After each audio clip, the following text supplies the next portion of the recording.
Hello दोस्तो, नमस्कार. Trade with TV चॅनलमध्ये तुमच्या सर्वांचं स्वागत आहे. चॅनलला पहिल्यांदाच व्हिजिट केले असेल तर चॅनलला सबस्क्राईब करा.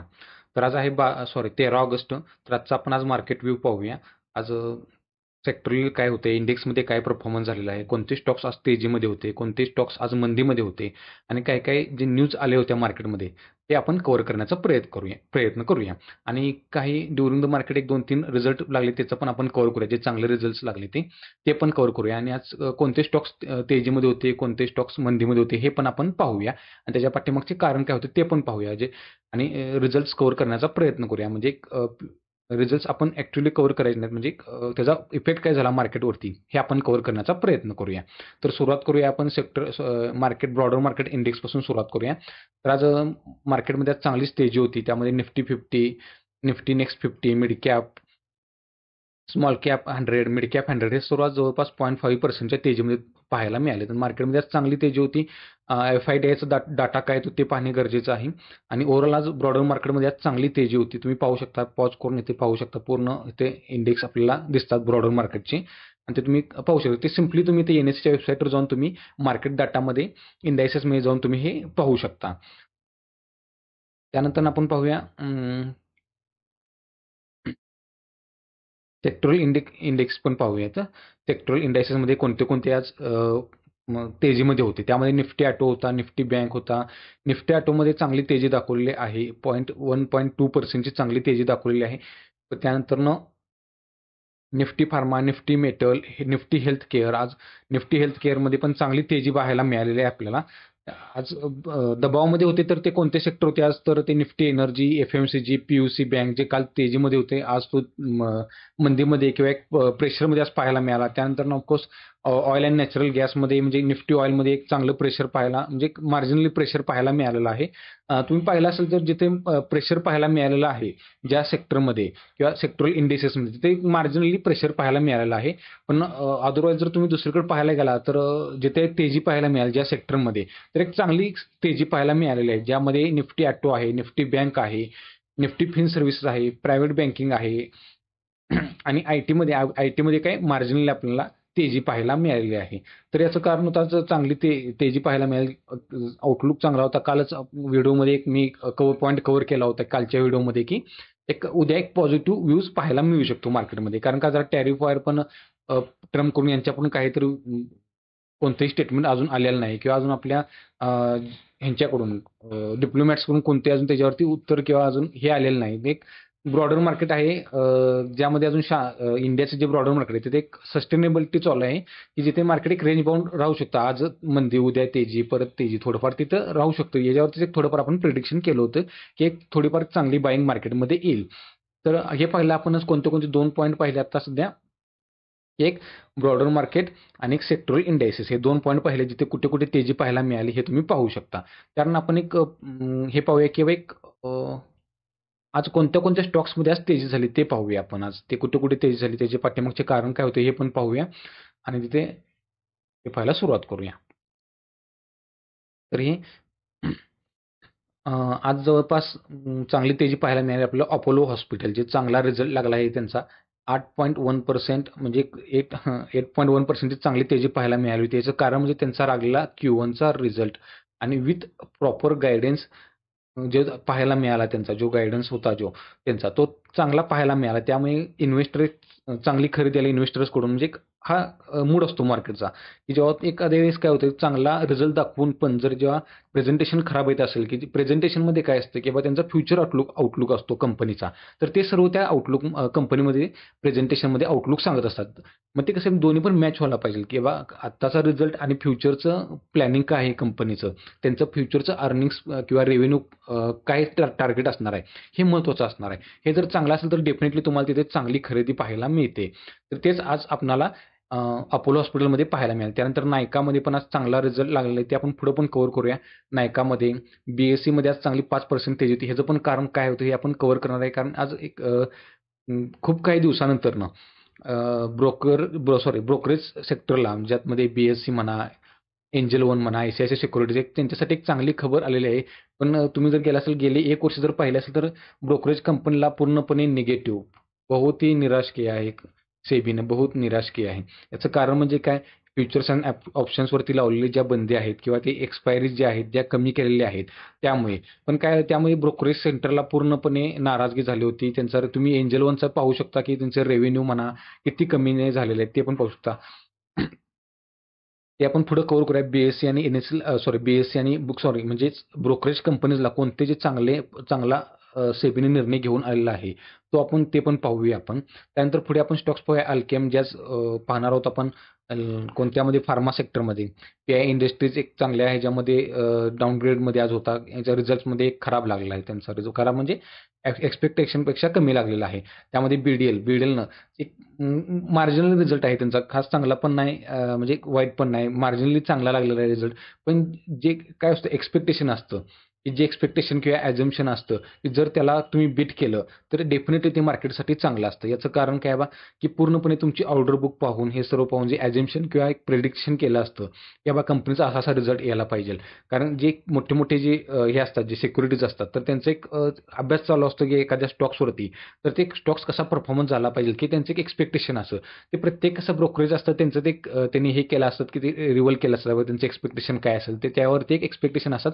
तर त्या एक्सपेक्टेशनला बीडीएल कंपनी बीट केली. तर बीडीएलमुळेच काल पण एचएलचा रिझल्ट लागला आणि आज पण बीडीएलचा. त्यामुळे आज डिफेन्स सेक्टरमध्ये एक चांगली तेजी पाहायला मिळालेली आहे आपल्याला. बीईएल म्हणा बीडीएल एचएएलमध्ये आज चांगली तेजी पाहायला मिळालेली आहे. हे कसं असतं ज्यावेळी एक आता एक्झिक्युशन चालू आहे जे डिफेन्स कंपनी आहे त्यांचं आता कुठे एक्झिक्युशन चालू आहे. त्यांना ऑर्डर बुक तर त्यांच्या फार तगडे आहेत.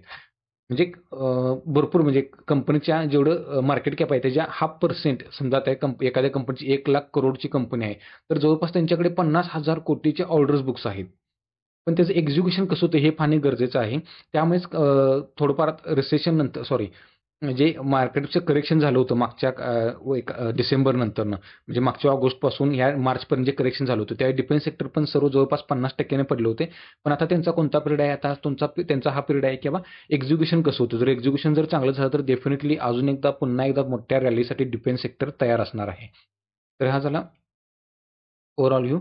परत आणि कोणते स्टॉक्स आहेत हिंदाल्कोमध्ये पण चांगला रॅली पाहायला मिळाली. एचएएलमध्ये इथं दिसते. पेटीएममध्ये पण आज कव्हर केलं नाही. पण त्यांच्यामध्ये आज कोणतरी एक न्यूज आली की त्यांना एक पेमेंटसाठी एक कोणती तरी मंजुरी मिळालेली आहे आरबीआयकडून. त्यामुळे आज चांगला स्टॉक तेजीचा जवळपास 5%च्या तेजीमध्ये स्टॉक्स होता तो. त्यानंतर कोणते स्टॉक्स होते इन्फिक आहे मार्जिनली.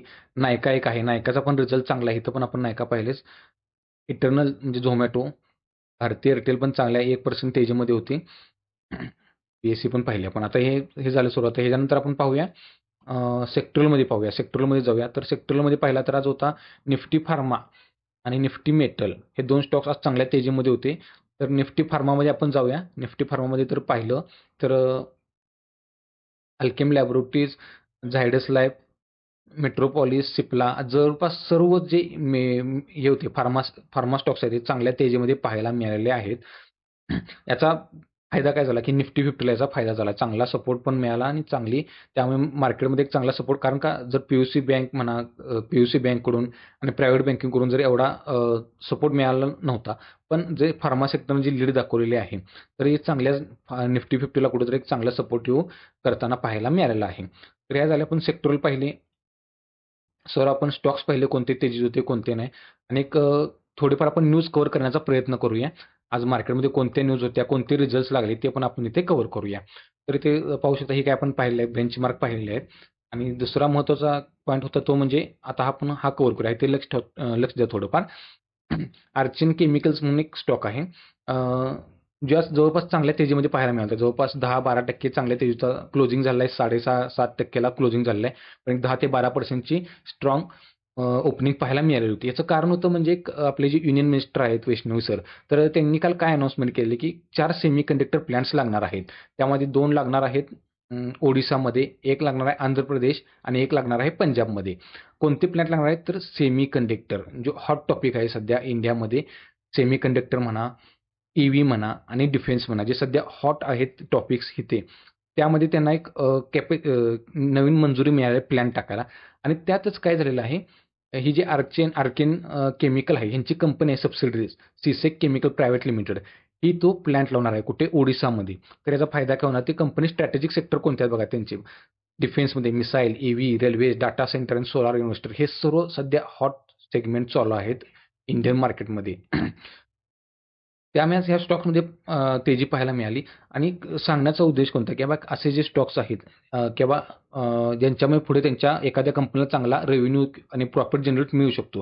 तर ह्या स्टॉक्सवर तुम्ही डेफिनेटली नजर ठेवली पाहिजे. हां, कोणताही तुम्हाला बाय किंवा सेलचं रिकमेंडेशन आहे. फक्त आपण एक स्टडी पर्पज हे जे न्यूज असतात ह्याच्यावरती आपण लक्ष ठेवलं पाहिजे. नाहीतर आपण म्हणतो परत अरे यार मिस झाली आपली रॅली. तर तसं न होता आपण जे जे बारीक-बारीक जे बारकावे आहेत ह्याच्यामध्ये आपण लक्ष ठेवलं पाहिजे. हा मला एक स्टॉक्स चांगला वाटतोय. फंडामेंटल पण चांगला आहे आणि हा आर्केन केमिकल्स जसा आहे, की इथं त्यांनी जवळपास चांगले 2,067 कोटीची इन्व्हेस्टमेंट करणार आहेत आणि अॅन्युअली कॅपॅसिटी किती आहे त्यांची 60,000 वेफर्स जे प्रोड्युसर त्यांची कॅपॅसिटी आहे ती. तर डेफिनेटली एक चांगला आर्केन केमिकल याचा फायदा होऊ शकतो, ज्यामध्ये तुम्हाला रेव्हेन्यू अप पाहायला मिळू शकतो. पॅट तुम्हाला चांगला पाहायला मिळू शकतो. आणि जे सेमीकंडक्टर जो हॉट टॉपिक आहे, त्याचा पण एक फायदा या कंपनीला एक इन्व्हेस्टरला अट्रॅक्ट करू शकतो, जे डिफेन्समध्ये पण काम करतो, रेल्वेमध्ये पण काम करतो. एक इन्व्हेस्टरला एक तुम्हाला इथं एक एक अट्रॅक्टिव्ह होऊ शकतो स्टॉक्स. आणि दुसरा आपण एक ब्रोकरेज कंपनीसाठी एक चांगली न्यूज पाहणार होतो, ते एक पाहणार आहोत. तर सेबीने एक न्यू रूल म्हणजे न्यू रूल इम्प्लिमेंट केला आहे. One event, one penalty. याचा अर्थ काय? रिपोर्ट हे ब्रोकरेज कंपनी आहेत, तर त्यांना रिपोर्ट त्यांना पेश करायला लागत होते. कुणाला? सेबीला. तर ते रिपोर्टमध्ये डेली होत होत्या किंवा त्यात त्रुटी निघत होत्या. तर त्यावेळी त्यांना काय व्हायचं, तर पेनल्टी लागायची. तर पेनल्टी काय लागायची? ती सर्वांकडून लागायची. समजा आता एखादा एंजल वन आहे, तर त्यांना काय करावं लागायचं, सर्व F1os वगैरे जे आहेत, कोणत्या ह्याच्यात किती ट्रेड झाले, काय सर्व रिपोर्ट त्यांना सेबीला द्यायला लागत होता. मग त्यावेळी जर काही जर चुकी झाली किंवा जर रिपोर्टला लेट झाला, तर त्यांना पेनल्टी लागायची. कुणाकडून? सर्वांकडून. NSE, BSE हे सर्व जे काही ब्रोकरेज कंपनी आहेत, सेबीच्या अंडरखाली.